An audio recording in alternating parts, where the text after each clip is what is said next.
But God shows his anger from heaven against all sinful, wicked people who suppress the truth by their wickedness. They know the truth about God because he has made it obvious to them.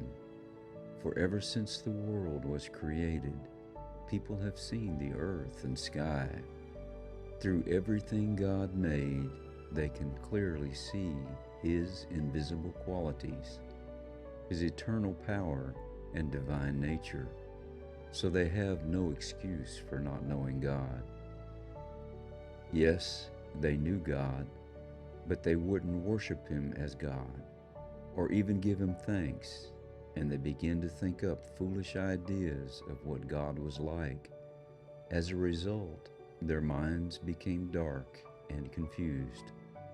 Claiming to be wise, they instead became utter fools. And instead of worshiping the glorious, ever living God, they worshiped idols made to look like mere people and birds and animals and reptiles. So God abandoned them to do whatever shameful things their hearts desired. As a result, they did vile and degrading things with each other's bodies. They traded the truth about God for a lie.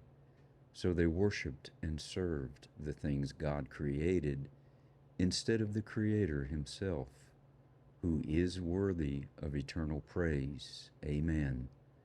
That is why God abandoned them to their shameful desires.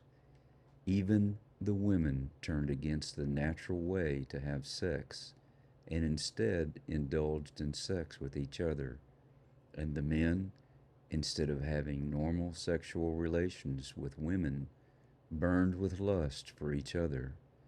Men did shameful things with other men, and as a result of this sin, they suffered within themselves the penalty they deserved.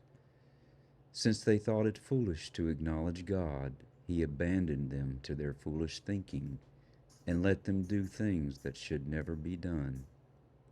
Their lives became full of every kind of wickedness, sin, greed, hate, envy, murder, quarreling, deception, malicious behavior, and gossip.